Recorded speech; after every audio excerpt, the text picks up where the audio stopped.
Welcome to the Fulton County Schools MTSS demonstration video. In the following clips, you'll see an example of an effective MTSS meeting highlighting best practices in identifying student needs, using data to guide decisions, and implementing the right level of support. The meeting models the collaborative approach that drives student success across our district. Let's get started. Good morning, everybody. My name is Sarah Robertson. I'm your MTSS facilitator. Thank you for being here for the MTSS meeting. Mr. Kratzy, take it away. Guys, as always, I'll be taking notes. I really appreciate you all coming. You know, we have a great MTSS team. We have the principal, every one of the APs is here today, all three counselors. But I feel a little like today, you guys know where Miss Louie is? Yeah, she's over at our feeder elementary school today. Okay. All right, so we're going to be down the school social worker. And how about our school psychologist? She's testing a student right now. Okay. Well, I think we can get it done. Yeah, we'll go ahead and just continue with the meeting then. All right, and I'll be keeping time today. So just as a reminder for each student, we're going to give the student 3 minutes. And when your 3 minutes is up, I'll play this sound. Now that the formalities are complete, the team will begin addressing the needs of the students. All right, we're ready to get started. So we have Mr. Kratzy, you're up first.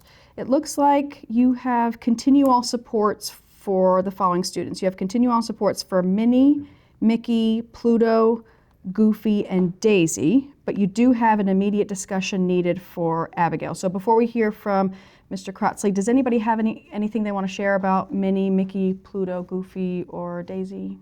No, just continue all supports? Okay. All right.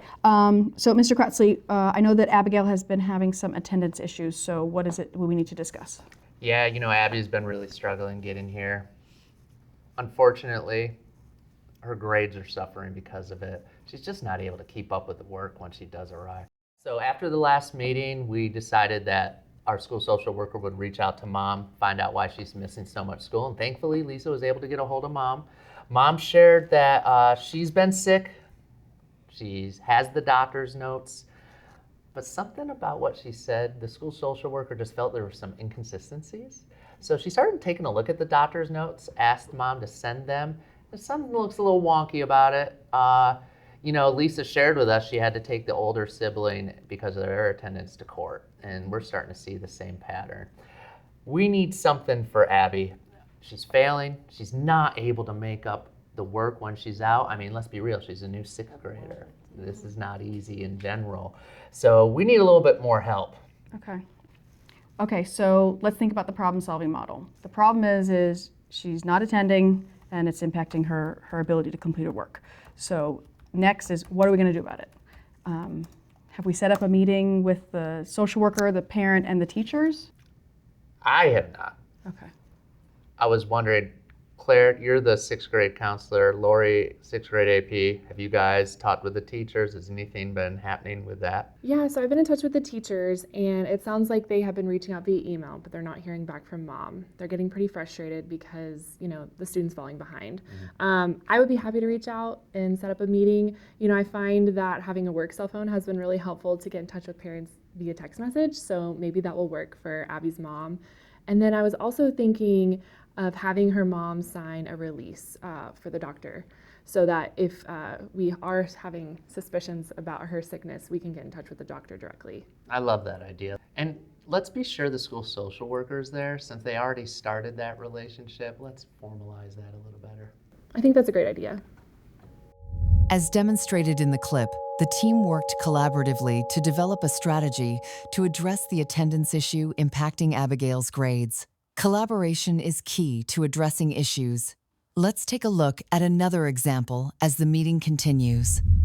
All right, so Ms. Lahman, you're next. It looks like you have continue all supports for Moana and Anna, but you have an immediate discussion needed for Luke.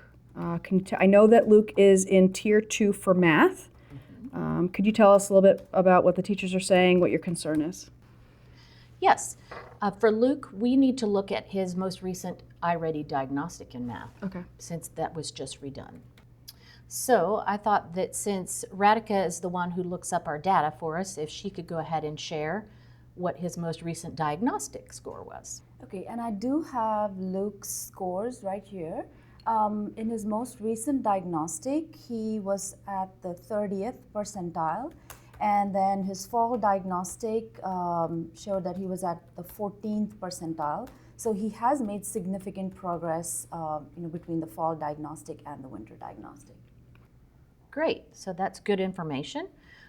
Perhaps we need to think about that he's currently at Tier 2 and talk about whether or not he needs to be moved to Tier 1.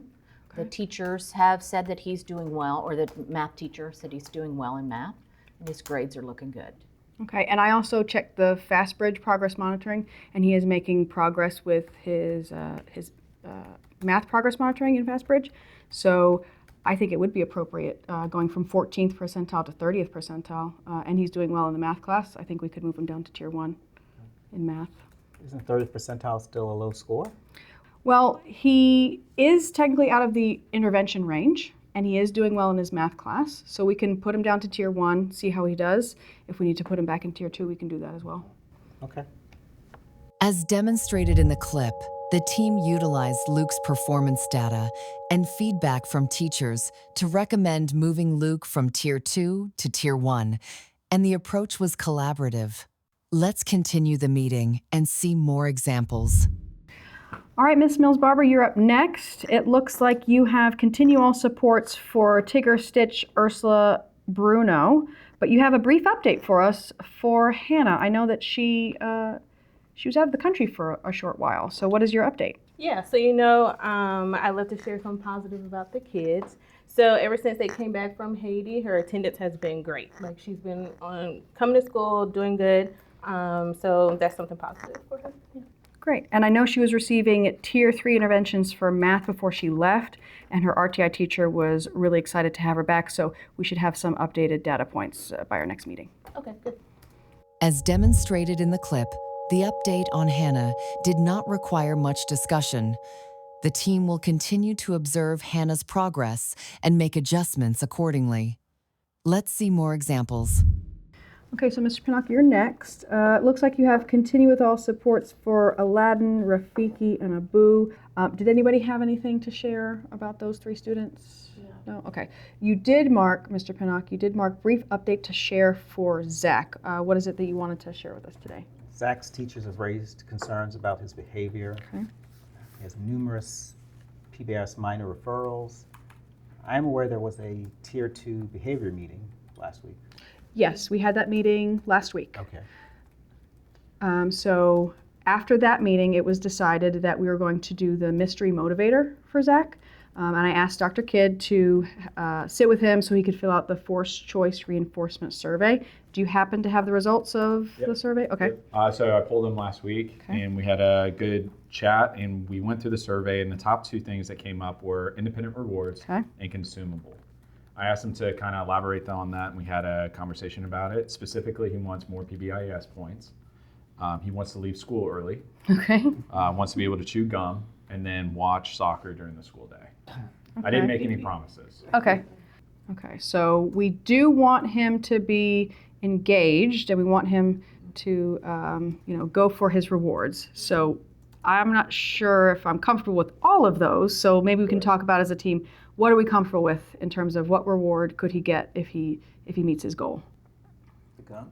Chewing gum? Chewing gum? Mm-hmm. Okay. All right, so let's start with that as his motivation. So PBIS points and then allowing to chew gum, I think would be a good place to start. Okay, so we're comfortable with doing the PBIS points and allowing him to chew gum in class? Yes. Okay. As I'm looking at his data here, Ms. Diller, is this the student that I told you a couple of weeks ago he was squirting kids with water all the way, on the bus? And when I got on the bus and asked him for the water bottle, he gave it to me. And I just told him that I would touch base with you in regards, and it really didn't go any further, but okay. Just making connections. Yeah. Okay, so since that's time, let's go ahead and finish up for Zach. So we had the Tier 2 meeting, we decided on Mystery Motivator, and of those rewards, what are we comfortable with, Dr. Kidd? Chewing gum and during free time going to PE to talk with the coach about soccer. PBIS points. The PBIS points. PBIS. Okay. All right, so I will get the mystery motivator set up for him. Can we make a note to check back in 6 weeks to see how that is going? Okay, and we can make adjustments if we need. In this clip, we see that the 3 minutes allotted were exhausted and the team had to conclude the discussion, but they were able to collaborate and agree on recommendations before concluding. Let's continue the meeting. Okay, so that is everyone on the list. Do we have any other students that we need to discuss? Anyone that's been brought to your attention? Actually, I do. Okay. A teacher brought to my attention a student named Brandon. Okay. The student has been struggling with work completion, so they had a meeting with the parents.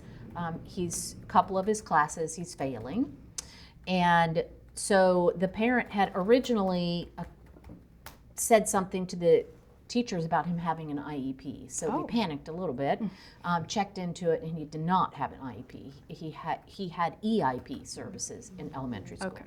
So we're good there. But the mom is also concerned that he has issues with inattention, and he has a diagnosis of ADHD. Okay.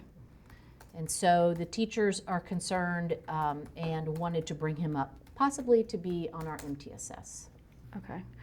So is he failing any of his classes? Yes. Okay. Several. So that's why the teachers had the meeting with the parent. Yes. Okay. What are his iReady scores, Radhika? Sure. So I have Brandon's iReady scores here. On the latest diagnostic that he took in December, his reading was at a 57th percentile and his math score was at an 80th percentile. So I would say fairly solid scores there. I would agree. All right. So we have a student who's struggling with work completion organization. He's failing some classes. His iReady scores, though, are pretty solid. So let's go through the problem-solving model. All right. What's the problem? Work completion issues. Okay. Organization. Okay. Why do we think it's happening? Inattentiveness. Okay. Okay. And we do have a diagnosis of ADHD from the parent. Okay. What can we do about it? Well,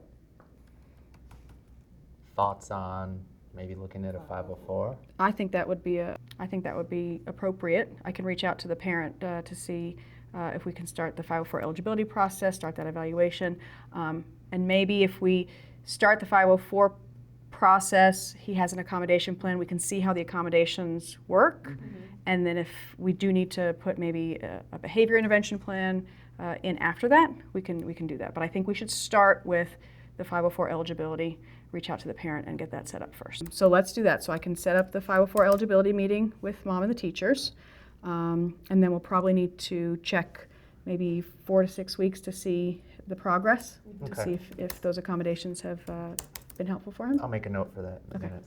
Thank you. The final part of the meeting opened the floor to allow team members to discuss students who may not have been on the agenda, to ensure that all students receive the support that they need. Thank you for watching Fulton County Schools MTSS demonstration video. These examples reflect our commitment to collaboration, data-informed decision-making, and timely support for every student. By following this model, schools can ensure all learners receive the interventions they need to thrive. Fulton County Schools, where students come first